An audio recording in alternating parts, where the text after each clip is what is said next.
but we need change. We need the new revelation.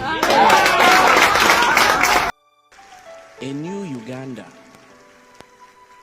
Tuleme kulowooza nti project ya Bobi Wine naye project ya Katonda. Olw'ensonga nti Uganda erina okuzzibwa obujja, erina okukyusibwa. Amin. Hole hole Ugandans, sentamu Kyagulanyi NUP. Fena fena tulonde, sentamu Kyagulanyi NUP. Mama tata tulonde, sentamu Kyagulanyi NUP. Omununuzi wafe, sentamu Kyagulanyi NUP. Came to save us so every Ugandan. Tumwezige Ugandans, tumuwogulinza. Bobi, ono jaje yakowa kate, baby akola ikate, tatutundire nsi. Mama tifanze tundeka, kulunaku lulyogo kulonda. Njagala twambalonane, mubuwero bulyo bwe NUP. Togeza nokemebwa, busabuni sukali no busente. No malo ubuka, obotunda nsi okimanye ekyo. Mukoza manyanga manja abantu ba emivuyo mingi egizenga gikolwa mu politics ow'eggwanga Uganda era olw'ensonga eyo kye kimu ku byaleeta mwami Kyagulanyi okuvaayo okwesowolayo okukwata omumuli atukulembere tulwanyise abasajja bano tukyuse ensi yaffe edde mikono egy'abannansi n'obuwombeefu nja kukusaba video soko gimpere like information yeno esobola okubeera nga esaasaanira ku buli munnayuganda yenna gy'ali abeere ng'ategeera ensonga zino. Nze Eke Master atudde emabega w'omuzindaalo okusumulula emboozi yonna gy'ogenda okuwulira olunaku olwaleero. Nga mukwano gwange ampuliriza emyaka 5 egya Nuupu gyakamala okubeera nga giwera kaakati nno bwino amaze okubeera nga afuluma abantu nga 50 abafudde NUP oba National Unity Platform ekibiina ekyenjawulo okwetola Uganda yonna ne kikola ebyafaayo ebitabangawo mu byobufuzi obw'eggwanga Uganda. Wabula nga sinaba kubeera nga nkwongereyo mu mboozi zaffe ez'olunaku olwaleero mukwano gwange ampuliriza ntambula na Hajji Abudu omusomi w'edduwa Kayingu era ng'ono yasomesa abasoma edduwa okwetola Uganda yonna abalina ebizibu Uganda n'okwetola ebweru wa Uganda mukwano gwange ampuliriza tolonzalonza koona ku Hajji Abudu ebizibu byonna ajja kubeera nga bikumalira. Kaakati nno nze ngenda kuwaka abantu nga 7 oba oliawo lisi endala naawe osobola okubeera nga weeyongererako kaakati olwo tugende mawulire gaffe ag'olunaku olwaleero. Wabula nga sinaba kubeera nga ngayingiramu njagala okimanyi nti President Kyagulanyi Ssentamu akoze kyanjawulo nnyo okufula NUP national wide n'okugifula international okwetolola ensi eno oba kiyite global. Kaakati era ono nze namutadde mu nnamba emu era awo saalonzalonzezza kwe kukwata omusajja mwendo wa David Lewis Rubongoya ne mukata mu kifo ekyokubiri kubanga ono abaddewo nnyo mu mbeera zonna ez'okunoonya akalulu basibye abaana waliwo emisango kiki ekyetaagisa. Kakati David Lewis Rubongoya ono naye tesobola kubeera nga tumbuusa amaaso era mu mbeera y'emu omusajja leader of opposition amayuda nga Honorable Joel Ssenyonyi ono naye omulimu gwakoze gwanjawulo nnyo okulaba nga ekibiina kyaffe akiteekako face ey'enjawulo okuvira ddala mu August House oba mu Parliament y'eggwanga Uganda ono nga ya representinga. Jjukira nti ono bwe yatula ku ntebe eya leader of opposition essente zaasalwako ezimuweebwa. Jjukira nti bano baali bafuna biliyoni 4 mu miliyoni 4 mu ofiisi eno nga mukyali Mathias Mpuuga. Wabula kaakati ono sente baazisala bamuwa biliyoni 3 ne miliyoni 6. Twebuuza lwaki baazitema. Kaakati awo osobola okuleeta deputy spokesperson David Lewis Waiswa Mufumbiro. Kaakati awo n'ogattako Katana n'abalala. Kaakati nno ate n'ono naye ayina endaba gy'alabyamu ebintu oba oliawo kansooke mmala okubeera nga mugirawo ddala tusumulule omulundi gumu mu mboozi zaffe ez'olunaku olwaleero. Unity Platform 50 ababaddemu wakati mu kutambuza ekibiina kino okutuusa olunaku olwaleero emyaka gya NUP 5 bano be bannakibiina 50 okusinza ku kunoonyereza obukoso okwaffe nga PAL FM ne pano yaffe bannakibiina 50 abasinze okubeera ab'enkizo oba abasinze okuyamba ekibiina kino okutambuza emirimu okumala emyaka 5 mirambirira wetutuukidde olunaku olwaleero NUP at 5 kakati bali 50 betukuŋŋaanyiriza olunaku olwaleero osobola okwongeramu ababo neffe tuleese 50 lisiti yino yabannakibiina 50 abasinze okukolerera ekibiina oba abadde influential nnyo eri ekibiina kya NUP emyaka 5 nga weekiri. Robert Kyagulanyi Ssentamu yabadde omukulembeze w'ekibiina kino, pulezidenti w'ekibiina era nga yakyali bamungedde ekisanja, yali Flaga Beyala ow'ekibiina mu kalulu k'omwaka 2021. Ono abadde role model, abadde father,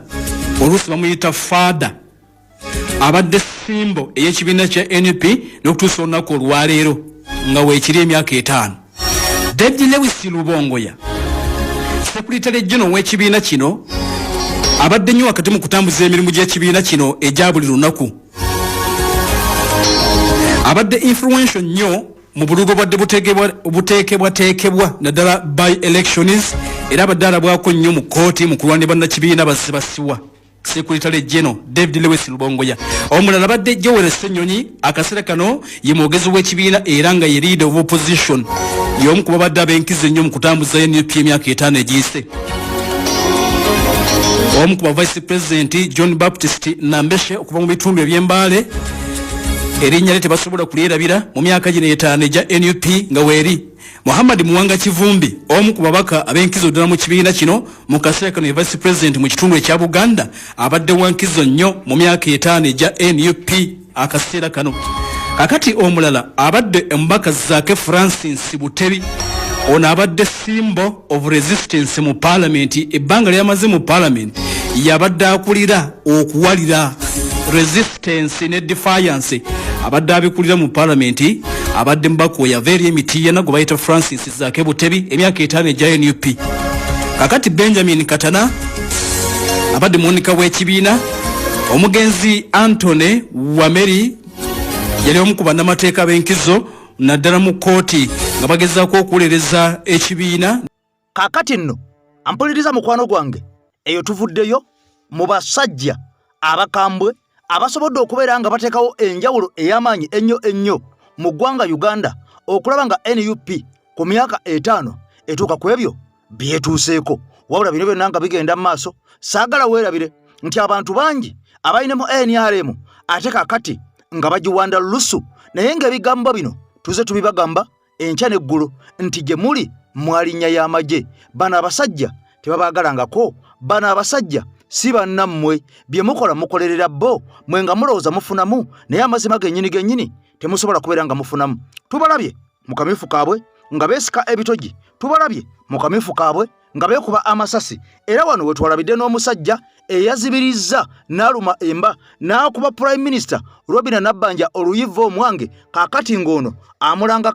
kajanja. Oba oli awo mukwano gwange mpuliriza okweteeka mu levo mwatajja. Bino byonna nga bigenda mu maaso, NRM ng'ekula General Museveni Yoweri Kaguta kaakati eno evudde butereevu nnyo n'ekozesa olukujjukujju. Jjukira nti NUP tukuŋŋaanya ssente ez'okubeera nga ziyamba ekibiina kyaffe mu kampeyini okwetolola Uganda yonna. Wabula bano bavuddeyo butereevu nnyo. Mwami Museveni n'alagira ebitongole eby'enjawulo, ebitongole ebikessi, ebitongole ebikuuma ddembe, bano n'abagamba ayagala butereevu nnyo bayingirirewo mu nsonga eza NUP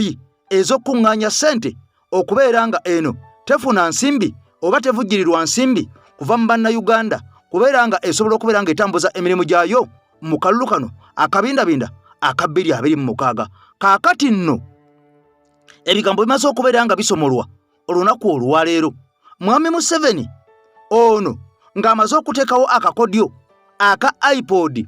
NUP n'ekabuuka mu iPod n'egaana okubeera nga eyingiramu. Era ono n'akozesa Nobert Mao, minisita wa ssemateeka n'essiga eddamuzi. Ono yavuddeyo gye buvuddeko, mwamulabye, n'alayira n'akomba kwebaza eriibwa, n'agamba nti NUP kabubeere kiro, kabubeere misana, kagwake, keetonnye, kabaseke, kabanyiige, kababeere ku lusozi oba mu kikko. Ono agenda zambalya ku mugongo nga nswa. Nobert Mao,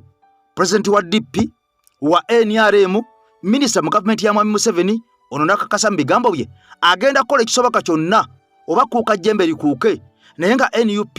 agiwazeewaze agisenzesenze n'agigatta ku mukago ogwa iPod. Era ono yalumirizza nti tagigatta ku lwakuba nti yalina okufuna ssente, wabula mbono akikola ku lwa bannayuganda bonna awamu. Ensi ne yeebuuza mu bannayuganda ani yamutumye, oba ono akola bibye nga ye asobole okubeera nga alaga ensi nti naye waali nnyo era omulimu gwe agutukiriza kannabwala. Wabula nga Mwami Kyagulanyi yalayira dda n'agamba nti NUP ng'akyali pulezidenti waayo tagenda kutula ku mmeeza yemu ne Mwami Museveni mu iPod, ate nga abaana bangi abasibiddwa, abattiddwa, abawambiddwa, abatulugunyiziddwa ku lwa Mwami Museveni. Kati Museveni kye yakoze kwe kubeera ng'asindika abasajja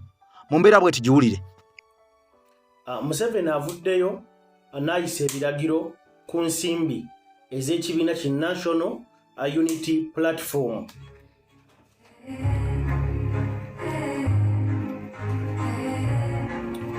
Webuzibidde akawungeezi k'olunaku lwaleero ng'ennaku z'omwezi 22 omwezi ogw'omusanvu omwaka 2025, Mwami Museveni avuddeyo n'ayisa ebiragiro eri Minister of Finance ng'agisaba emutegeeze ku nsevinga oba ku nkozesa y'ensimbi ekibiina ki National Unity Platform watya kye bazikozesa. Agamba mbu ebitongole ebyokwerinda mu ggwanga Uganda bizudde nga NUP eri mu nteekateeka ng'eyambibwako abazungu koteka ne bannayuganda abawangalira emitala w'amayanja abatali mu ggwanga Uganda mbu beetegese okuba nga batabangula emirembe amunda mu ggwanga Uganda. Mwami Museveni agamba nti NUP ng'ekibiina mbu kyetegefu mbu okweyambisa kaluka 2026 okutabangula emirembe mu ggwanga Uganda nga beesigama mbu obutakkiriza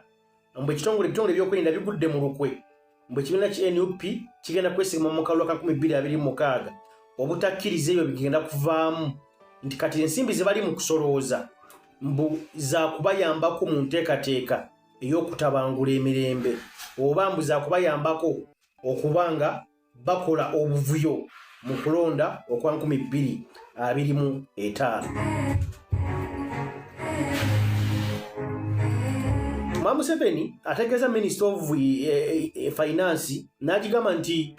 ayagala bamuwa report engeri NUP gyesevinga mu ssente ku akawunti zaayo, bamulage n'engeri gye bazijjayo enkozesa, batugeze basevingako mmeka buli lunaku,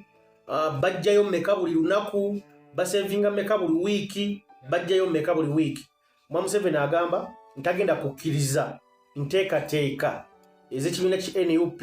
okubanga bakola obanga beenyigira mu kutabangula emirembe mu ggwanga Uganda. Awadde ekyokulabako n'agamba nti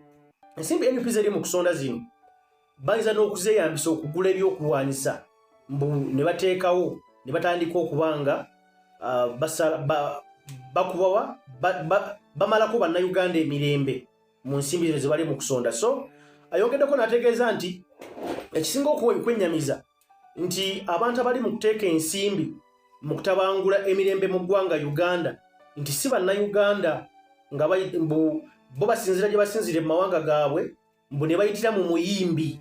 agambye omuyimbi Kyagulanyi Center Bobi Wine mbu ne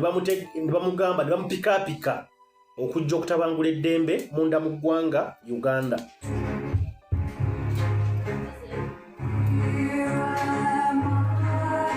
Kati Mwami Museveni ayisize ekiragiro bwangu n'agamba nti Minister of Finance eveeyo ereeta alipoota ku nsimbi bannayuganda ze muli mu kusonda munda mu kibiina ki NUP. Tugende ku mukutu ogwa YouTube channel 11 Yugi, tukayo subscribing full story gye ngenda okuba nga ngiteeka. Kale butereevu nnyo nakugamba nti emboozi ku mukutu gwaffe ogwa AKTV Media Uganda tuziteekawo ne tuzoogerako ne tuziwako opinion ngaffe okusinziira ensonga bwe tugiraba oba bwe beetambudde, wabula nga ate kitulobera kubeera nga tukwata abasajja abo bennyini ababa balabye ensonga eyo mu ngeri ey'enjawulo nabo ne tubakkata mu mboozi zaffe n'obeera ng'ofuna ekintabuli okuva ew'abantu bali kw'ossa naffe endaba yaffe etuba tulabyemu ebintu. Kaakati nno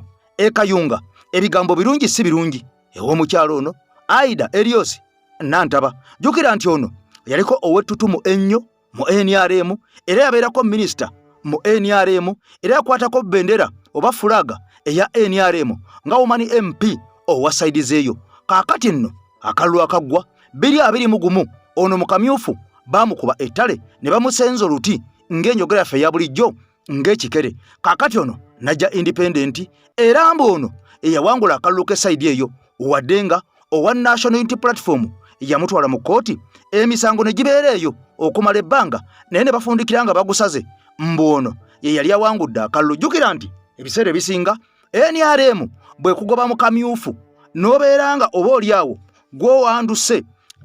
n'ojja independent n'owangula ekifo ekyo kati ate NRM ekusika eriyo n'obeera ng'ofuuse ng'owaayo era ne bagoba musango ebiseera ebisinga abantu bano be bagiwangula. Era omukyala eyavuganya ne Aida Elios Nantaba agamba na guno gwaka nti omukyala Aida Nantaba tamuwangulangako mu kalulu akali feya oba akamazima n'obwenkanya wadde ng'omukyala ono yali mu parliament nga kooti yamuyisawo. Kati ono bazzemu ne bamusenza oluti aba NRM wabula yayogedde ebigambo bingi nnyo era mu byo yatuuse n'okubeera ng'ayita banne abatujju. Kye twogera bulijjo kiikino. Honorable ekikyaviddeko akalulu okukukuba babalonzi babasibira mu hotel munange jinja ye tubanoonya tubasaba akalulu ng'ate gw'osaba akalulu omulabako ate omulaba nga tosobola bafuna ku simu ng'omuntu alina genda mu toilet alekayogere naawe baasi mwazibye ku mawulire nga zibayiwa zaabaye musawo yakulonda n'ebyo tango doyinga yali yabigaana nagenda ne mugamba n'omugambe natafaayo so nandikoze ekyo ne tumulagira ne hotel jeri n'agaana ogenda obba jeyo mu bitundu ebimu yawuliriza ebyaffe teyawuliriza n'agamba gwe genda mu kalulu ojja kuloopa ng'omali nga kawedde lwaki bwe yanziramu kati ogenda kukolota honorable ate okola ki munange egyo emivuyo gya NRM egyagitugobamu naye ne mukulonda okwaggwera boto bwe wagamba era saalimu nagenda independent naye kati ki ekyakututteyo ng'ate okimanyi nabadde njagala kujja mutujju Kayunga omubbi w'amataka nabadde njagala okujja Kayunga aveeyo kuba Jinja yamugoba naye ffe kakati naffe nabadde njagala tugende tumugjeyo naye yakulemye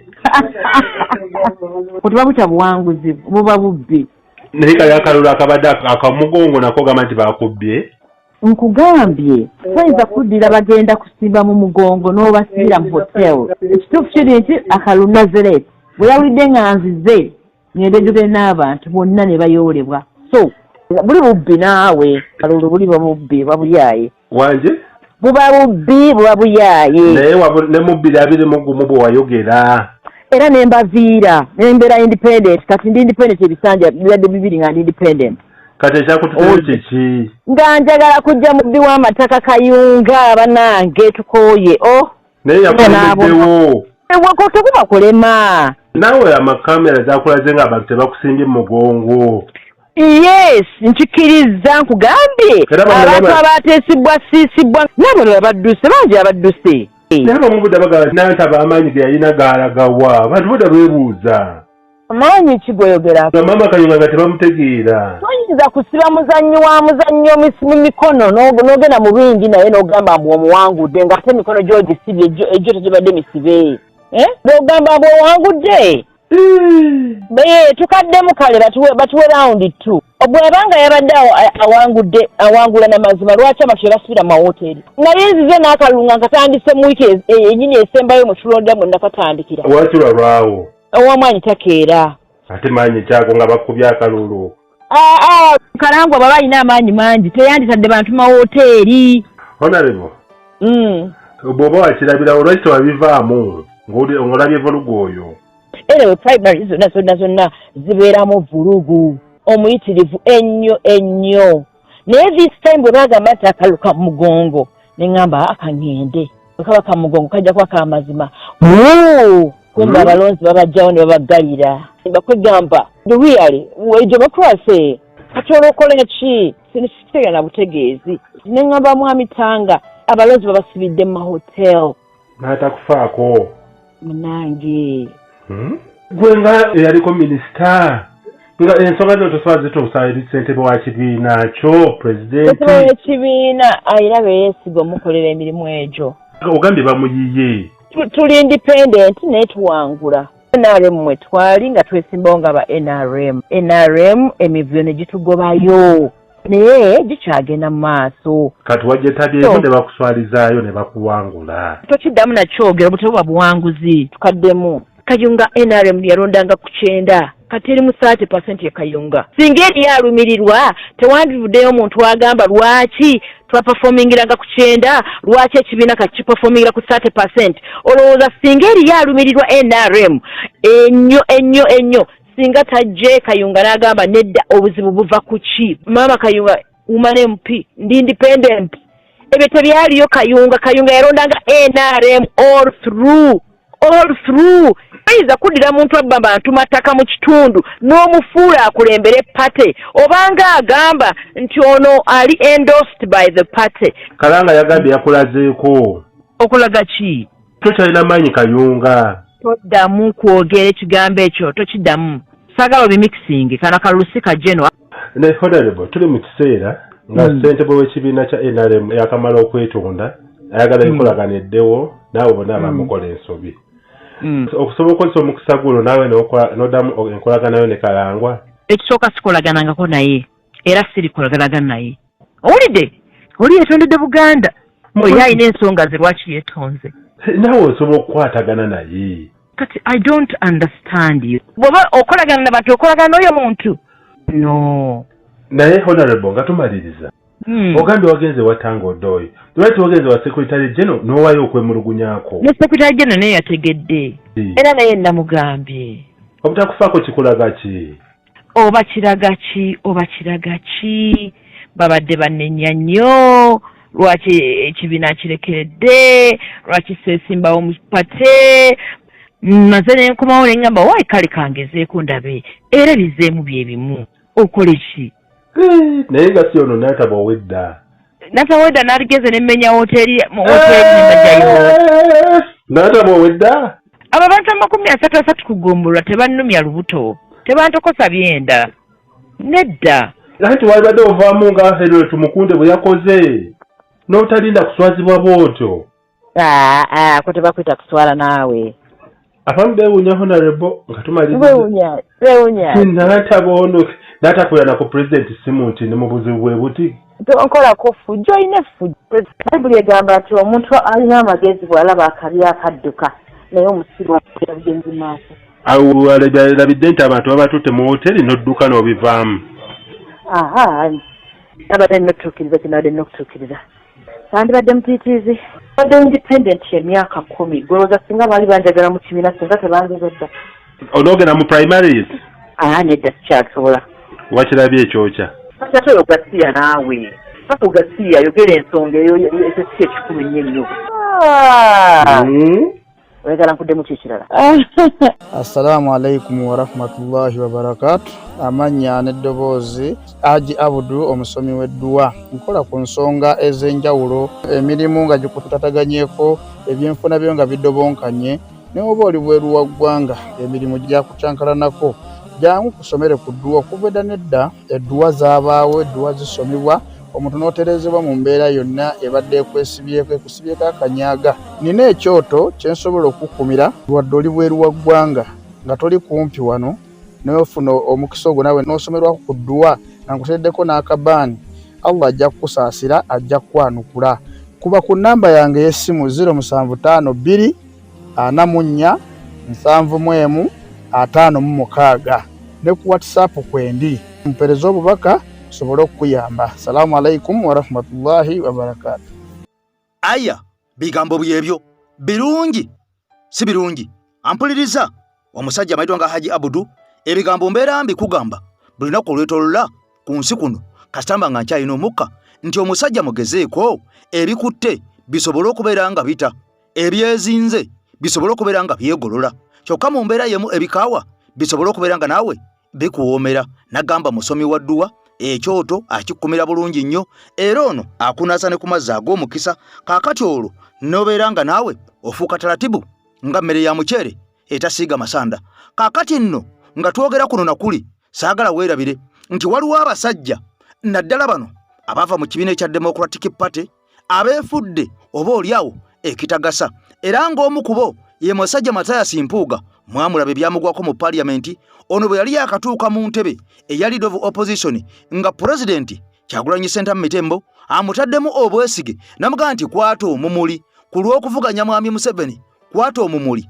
obeerenga mu Parliament gw'obeera omusaale ensonga zonna ezigenda maaso wabula ng'ono yakatuuka mu Parliament emyezi 6 egyasooka ono baamuweerawo ekyoja mu miro ne bakayita akasiimo mu myezi 6 yali amaze okubeera nga yeekoonolera miliyoni 5 ebya ssente za Uganda ensi ne yeebuuza nga wakatandika okubeera nga okola nga tebamunamanya oba onookola bulungi oba onookola bubi lwaki bakuwa akasiimo era ebiseera ebisinga akasiimo kagabwa ng'omulimu gw'omuntu gw'abadde akola amaze okubeera nga agumaliriza kakati ono tiyasobola kubeera nga n'omulimu agutuuka mu makati n'aweebwa akasiimo okuva ku sayidi eri ate gy'avuganya ensi ne yeebuuza omuntu gw'ovuganya gwe mutalima kambugu gwe mutassa kimu nga tegubasaza mu kabu kiki ekimukuweesa ensimbi naawe n'ozikkiriza ate n'ozitwala ebyo ng'obitadde ku mabbali ono si ye yekka Mabikke Abeedi Bwanika ne bannaawe bonna bazze boogera ekibiina ekya National Unity Platform amakikinike oba ebigambo ebifuukuule kaakati nno nga beerabidde nti bano tubamanyi obuvo bwabwe n'obuddu era nga bano bazze bakyukakyuka nga bwe mubimanyi tuzze tubyogera enkya n'eggulo kaakati mukwano gwange ampuliriza abasajja bano jjukira nti baavaayo ne bakakasa ensi mbwera bo be baatandika ekibiina ekya National Unity Platform wadde ng'ekibiina kino President Kyagulanyi Ssentamu ne gye yayita okubeera nga akifuna ku musajja amanyiddwa nga Kibalama n'atuuka okubeera nga akyusa obukulembeze bw'ekibiina kino n'abeera nga yafuuka pulezidenti nga Kibalama amukwasa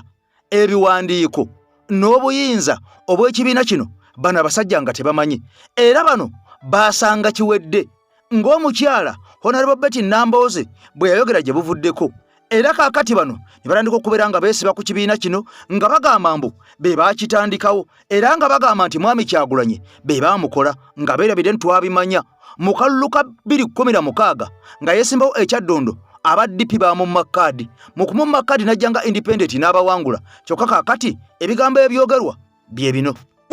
wali emabega Bobi Wine waliwo abagaayi yali yazze n'abasaba kkaadi ya DP okwesimbawo ekyaddondo nedda sijjukira kintu ekyo nayogerako ne His Excellency yajjanga yagala gatta abantu na kwa waliwo obuzibu tubwali kuye waliwo yali oludalaga nti kadi ajagifuna eya kyaddondo era yagenda sibo bayavuga nnyo bayavaamu kwanza saagenda ekyaddondo naye akalwa ku saakalimu ng'egye nali bwepu wa DP naye jjukira force ezo neza DP zagenda wani wa Kyagulanyi Sempala Kigozi baani bonna forces kakati tugenda okulaba tutuze enkiiko Kyagulanyi laba bwagenda n'aba very bright gye yayita ffenna situmanyiyo era abantu mpulira boogera nembatula nanganda abasajja bano balimba bane mukama bwakuwa obulimba oba olabye bagamba ki nga balaga nga baleeta Kyagulanyi Kyagulanyi alina gye yayita ne ttiimu ye tutamanyi n'abbayo ekibiina ekyo ku Kibalama n'akimuwa ne bakola delegates conference n'ajja ekibiina n'akiwa wa president Museveni agenda okimanya ngeno mu electoral commission nabo amaze do gazeti nga bikoze eki wewali abakikoko ebyokunaba basatu secretary wako taddanga muna kulabika semena bwafanana tale mwana mulabi avuganye obushenyi n'omulala bayalyani bali basatu nabagamba nabateekayo okukola ki yayisewo oyo yenga bita byakusaaga hata waliwo okudde mabega eno ekibiina mawo akitudde alina amajega mukumba alina omufere we gwesagala kwogera manya oba yasinga okweta obuzibu naye nga ate olutalo olwo lwasimbuka Masaka Mpuuga n'oli Mbidde ojjukira Mbidde aze okuvuganya Mpuuga era nabeerako Mbidde ne mugamba kyokoze kifu Mbidde Mpuuga twamujja eri nga yajja independent n'ayiwa bonna kati yakomawo muveeko bw'oba oyagala kuvuganya jangu mu Kalungu West nze ngene ewa Sempijja mu East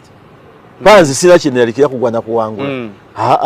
I'm from blackboard to parliament oba nvaamu oba mbeeramu byonna sina kintu kubanga erikodi yange tegenda kudda wansi kati olutalo ne lujja ne lukula ne lutwala gye twakola ki kati tugenda okulaba biki ebikolebwa tuwaya kino amagye gagenze ku kitebe kya DP katono wali ngonzizaayo so emboozi nayo gituwulira nti awo waliwo forces abantu abamu abalina ebibiina mwe bali bwe bagamba ne tutandika NUP ne tujja n'ekigambo NUP ne tebalina we balina akamu Kyagulanyi yafuna tiimu ye era najja wafe natwali alamanyi Rubongo ya Ssenyonyi twasitubeera naye twatulanga ne Kyagulanyi nga tulina Nyanzi nga fa DP fe tuli eno nga tudduse wani ewammawo twakolako ne office wano wabba kuli wano Rubaga wano kwe Kabuusu nga era twagikola entebe zaalimu zaali za red kati bitujja tikibina kizze ate waliwo okuddema so tewali muntu alina kuva mu DP eyebiseera ebyo kugamba nti ekibiina ekyo nkiinako bayayi abasajja abo bayayi basana kwekibwa muliro fenna twakeera wali nga tumanyi nze nagenda manyi tugenze kukola ndagaano ne tugamba nti tuba tukyuse ne twambala epironi zaffe n'enkofiira kati wuno ndi minisita wa education mu parliament ekibiina ekyo bannaye era abagendeyo nga tebalina mazima tebaliyo kati mwasooka kufuna meeting nebugaba nebwe tutuuka eri tuyingire ekibiina kyo tekyaliyo ne meeting nze nali nkulira ababaka ba parliament mu DP nze nali whip wa DP nga nkulembera ababaka 18 era bwe twagenda abamu beekweka ati balabika ne bakibayita ne bajja mumu yafa mu kyalo Robina ya Sentongo teyajja okimujjuka mukama mumuze mirembe mama wagundi tewaliwo baba beesoma beeraga bikine tebalina ntegeka yonna Kyagulanyi bwe yatandika kintu ekyo twamwegattako ne tuyingira abaddakaawo bwe kibalama state emukwata emubuzaabuze mutiisa awala bakola emirimu egy'amaanyi kutaasa nga bwekitiibwa Sseggona ate awo n'abeera mu kkooti ogwo mulimu munene nnyo gwali munene era ogwa appreciatinga oba okitegeera so naye nga okujja okuleeta ekintu nze nzijukira omubaka omwami Honorable Mabike yansanga ku madaala ga Parliament nga nti oyingira nuupu nemuga nuupu kiki ti nuupu wagitegedde nga bo amazida nti baba yafunye ekibiina kati yaba yajimazi angamba kuyingira ashi ati yampita mu lukiiko nze nga nenya terimpulikira bulungi gasiritegeera ogenda okumaliriza kati tuli eyo tukajjadde ekibiina kisituse kirina amaanyi kati myaka egi 5 gye tujaguza olwaleero ekibiina biki byogamba nti at least ekibiina ekyo bwe kyajja kyakyusaamu wano ekisooka opposition jemba kale nno wadde ng'omusajja ono Honorable Sewungu wa National Unity Platform naye ekyenjawulo kyalina tafaanagana nga bamasajja Mathias Mpuuga ne bannaabwe bwe bafaanaganya endowooza ono alinamu endowooza ey'enjawulo era bw'omuwuliriza ng'ayogera osobola okukakasa nti ono ye yatuuzibwa era ono amanyi bannakalungu kye baagala jjukira nti ono ajiikirira abantu b'e Kalungu mu paaliyamenti ey'eggwanga Uganda era kaakati ono agenda kukomawo era mu kalulu aka 2026 ng'asazeewaddemu akiikirira abantu b'e Kalungu kaakati nno jjukira nti ne Kalungu tumutwalira mu bitundu ebyeyo e Masaka oba ebyeyo mu Buddu wadde nga tebiriraanye nnyo kibuga ekikulu ekya Ssaabasajja Kabaka ekya